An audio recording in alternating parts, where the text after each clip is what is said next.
Hi everybody, Father Bill Holtzinger here, and this is your Friday Reflection. Well, I'm standing actually, in the backyard of the parish house where I live.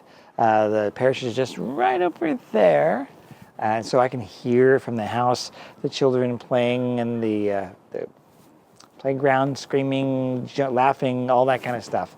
It's joyful when I'm even on my break. It's nice to hear that kind of joyful noise of the love and the excitement the kids are experiencing in their world at the school.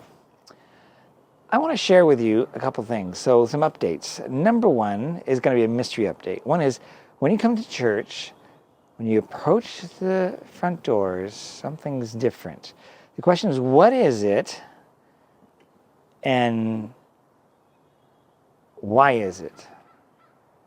So that's two questions. What is it and why is it? I think you're going to figure it out. But here's a hint. If you have approached the church from the Walker Road side, you will notice something similar. Or if you've gone through some of the glass doors on the Walker Road side, you might have noticed something's different. What could that be? If you're coming up from Parkway, this new thing I'm talking about from this week, I hope you'll catch it. Let me know if you figure out what it is. I think you'll know. But this weekend we have, at the 9:30 Mass, we have a scrutiny for our members of the OCIA, the Order of Christian Initiation for Adults. This is a time for us. This is a time for us to have them come forward after the homily, and from there kneel down, and we will do the same with them. Father Dominic's going to be presiding at that Mass, I think, and he will then be leading us in a litany of liberation, a way of thinking about the times when we've sinned and asking for God's mercy. The ancient rite of scrutinies is a little of a mystery, but really it was intended from the beginning to, you could say, weed out those in the early church, those who may have wanted to join but were actually trying to conspire to reveal where the Christians were so they could be persecuted. Now, of course, since the Second Vatican Council, that ritual, or that rite, as we call it, has allowed us to actually pray with the members of the OCIA. In other parishes, they've been doing it for several weeks. And it's not a litany, they actually have prayers of exorcism for them. In this case, we're all going to join in this litany, asking God to free us from those sins in our lives, from being selfish, from being spiteful, from a whole bunch of things. All of us, myself included, we struggle with sometimes, right? So that's number two. Number three, I don't know about you, but I've been under some illusion that winter is still going to continue. Well, I think the flowers in the backyard are saying differently. And also I don't even know what those things back there are, whatever those green things back there, they haven't yet bloomed. I do see that we have some of these. I think these are grape hyacinth down here. I think also next to them, there's strawberries in there. But spring has certainly sprung, and I've just been kind of in denial about the whole thing. So it's kind of temperate night. It's kind of nice, right? I don't know the weather. I haven't looked at the weather coming forward, but I have a little box trailer, and I've even uncovered that. I'm getting ready for the initial inauguration trip to go out for a couple days, just to make sure everything works. Because if you are an RV owner, and mine's a tiny little RV, things kind of break over the winter. That just doesn't handle things like a house does. So I hope that you are able to get prepared for spring. I've even mowed my lawn. This was very high earlier. It's kind of nice. For me, it just makes me feel good. Honestly, it's a wonderful time of the year. So, OCIA, it's spring, and there's another thing coming up. So the Archbishop I was in a meeting with him today, in fact, all the priests were, and we were talking about, or he was talking to us about mission renewal. And mission renewal is a term I've mentioned before, and it's really about how we as an archdiocese want to renew our zeal for the Lord. And of course, that is something I think all of us want to do. But in specific ways, he's then implemented this as a way of first of all, looking at the schools, looking at, helping the priests, building up these groups, and then also looking at the individual parishes and their vicariates and seeing how they themselves are doing in terms of being able to be evangelizing parishes. where that may mean that some parishes are barely making ends meet. They may need to then connect with another parish, twin, or some other parishes. We're in great shape. We're bursting at the seams, but some other parishes are not. Some parishes, while they may be struggling financially, are so important that more aid or assistance needs to come to them to help them with this renewal in their case. So one of the things then, of course, when we do that, people can get angry because maybe they're going to say, well, my church is going to be closed. And there are some churches that will be paired together, and that will make people mad. But at the same time, we also have to be good stewards of our resources.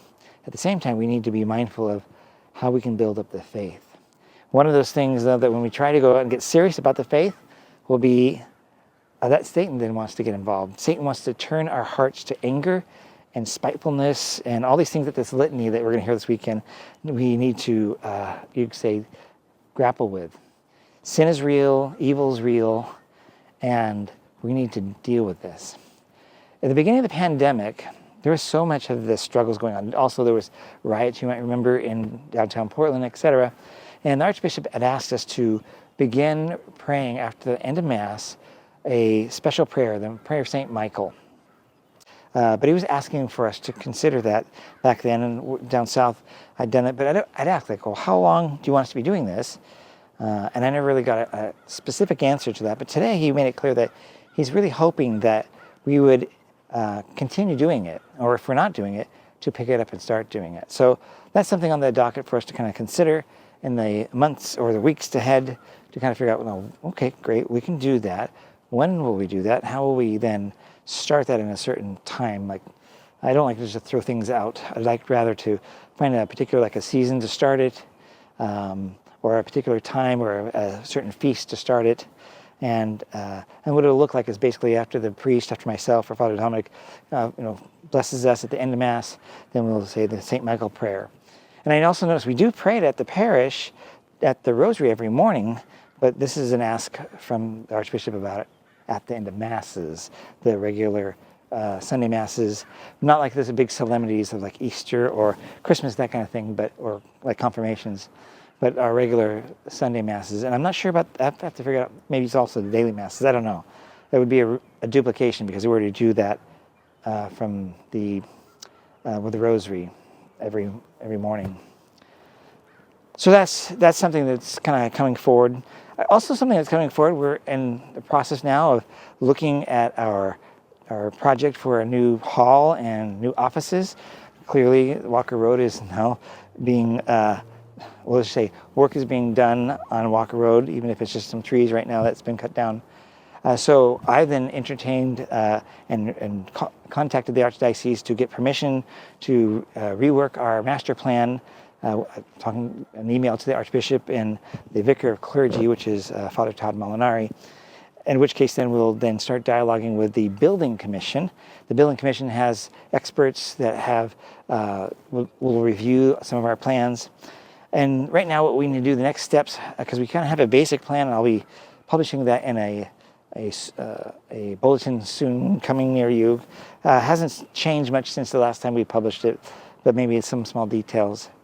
But the idea would be then to then find an architect who will actually then be paid to then do the minutiae, the details. We have an architect right now that's been helping the design committee do what we've done, and he's been very generous. His name is Tomas, very, very generous, helping us with the sketches, but digital art and floor plans and things like that. Also, we're looking at the grades of things and where the particular utilities come from. All those kind of things we've been looking at. But then we need someone that will be zeroed in on this, that we will pay. This will be their work.